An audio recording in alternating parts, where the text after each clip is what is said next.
सोचकर देखिए, अगर मुंबई के बिल्कुल बीचों बीच एक बहुत ही शानदार सी लग्जरी बिल्डिंग खड़ी हो और उस पर एक बड़ा सा बोर्ड लगा हो जिस पे लिखा हो किसी अंडरवर्ल्ड डॉन का ऑफिशियल रजिस्टर्ड हेडक्वार्टर। अरे ऐसा कोई भी ढांचा अगर आम देशों में बने ना तो उसे रातों रात गिरा दिया जाएगा या फिर लोग तुरंत गिरफ्तार हो जाएंगे। बिल्कुल।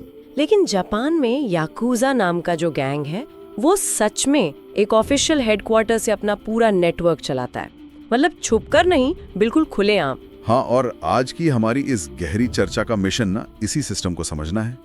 हाल ही में the will power star documentary और कुछ अन्य स्रोतों के विस्तृत विश्लेषण से हम ये समझने की कोशिश करेंगे कि कैसे समाज के सबसे निचले तबके से निकला एक समूह दुनिया का सबसे अनोखा और लीगल दिखने वाला माफिया बन गया। तो इस खुलेपन की जो जड़ें हैं ना वो दरअसल 1600 के दशक में छुपी हैं, मतलब जापान के एडो पीरियड में। अच्छा। उस समय समाज बहुत ही कठोर वर्गों में बटा हुआ था, तो जो लोग इस सिस्टम में फिट नहीं बैठते थे ना उन्हें एकदम बहिष्कृत कर दिया गया। और इन्हीं में से दो गुट उभरे, एक तेकिया जो सड़क किनारे छोटी दुकानें लगाते थे और दूसरे बाकुतो जो इल्लीगल सट्टेबाजी करवाते थे। और ये जो याकुजा नाम है ना, ये इसी सट्टेबाजी वाले ताश के खेल हानाफुड़ा से आया है। मतलब इसमें सबसे खराब कॉम्बिनेशन होता है 8, 9 और 3, यानी याकुजा। हाँ बिल्कुल, जिसका सीधा अर्थ है बिल्कुल बेकार। तो समाज ने उन्हें बेकार का टैग दिया और उन्होंने ना उसे अपनी पहचान बना लिया। सही कहा। और आगे चलकर ना उनका ये संगठन इतना मजबूत हो गया कि कोल्ड वॉर के दौरान CIA ने जापान में कम्युनिज्म को रोकने के लिए इनका इस्तेमाल किया। मतलब उन्होंने मजदूर यूनियनों की हड़तालें तोड़ने के लिए इसी याकुजा की संगठित ताकत का सहारा लिया। वेट, CIA जैसी एजेंसी का उन पर भरोसा करना ये दिखाता है कि वे कोई आम सड़क छाप गुंडे नहीं थे। मतलब उनका अपना एक बेहद सख्त कॉर्पोरेट ढांचा था। स्रोत बताते हैं कि इस ढांचे के ना 9 लेवल्स होते हैं।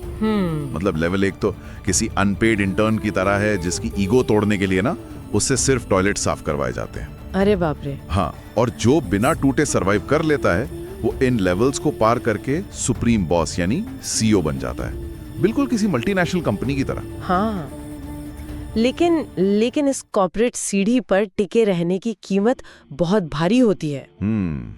यहाँ वफादारी सुनिश्चित करने के लिए युबुत्सुमे और इरेजुमी जैसी खतरनाक रस्में निभाई जाती है। ये युबुत्सुमे क्या है? युबुत्सुमे यानी अपनी छोटी उंगली काटना। इसका इतिहास ना सीधा समुराई योद्धाओं से जुड़ा है। मतलब तलवार पर मजबूत ग्रिप बनाने के लिए छोटी उंगली सबसे जरूरी होती है। तो उंगली कटने का मतलब था कि इंसान अब अकेले तलवार नहीं चला सकता, उसे हमेशा अपने गैंग के प्रोटेक्शन पर निर्भर रहना ही पड़ेगा। बाप रे, मतलब अंदर से इंसान सिस्टम पर निर्भर हो गया।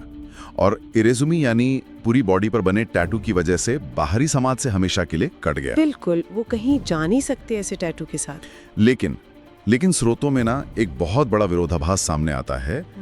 1995 और 2011 में जब जापान में भयंकर भूकंप और सुनामी आई तो इसी गैंग ने सरकार से पहले लोगों तक राहत सामग्री, खाना और डायपर पहुंचाए। हाँ, ये सच है। पर यहाँ एक तीखा सवाल उठता है, मतलब क्या ये वाकई इंसानियत थी या फिर सिर्फ सरकार की नाकामी और सिस्टम में बने वैक्यूम का फायदा उठा करना हीरो बनने का एक कैलकुलेटेड PR स्टंट? आम जनता के रिएक्शंस भी ना इस पर काफी बटे हुए थे। मतलब कुछ को इसमें उनका अपना दर्द नजर आया क्योंकि याकुजा खुद सदियों से समाज से बहिष्कृत रहे हैं। हाँ, सही बात। तो कुछ को ही पूरी तरह से एक सोची समझी PR रणनीति लगी। पर इंटेंशन चाहे जो भी हो, उन्होंने एक ऐसा गैप भर दिया जो उस वक्त शायद सरकार को भरना चाहिए था। तो अगर 1960 के दशक में उनके 1,84,000 से ज्यादा सदस्य थे और जनता के बीच उनकी ऐसी छवि थी, तो आज वो गायब क्यों हो रहे हैं? मतलब ये आंकड़ा आज सिर्फ 18,800 पर कैसे सिमट गया? क्योंकि जापानी सरकार ने ये समझ लिया कि आधुनिक समय में ना ऑर्गेनाइज्ड क्राइम को गोलियों से या बंदूकों से नहीं खत्म किया जा सकता। अच्छा, तो फिर कैसे? 1991 और 2010 के बाद आए कड़े कानूनों ने ना उन्हें आर्थिक रूप से पंगु बना दिया। मतलब आज स्थिति इतनी अजीब है कि एक खूंखार माफिया बॉस अपने नाम पर मोबाइल फोन का कॉन्ट्रैक्ट तक नहीं ले सकता।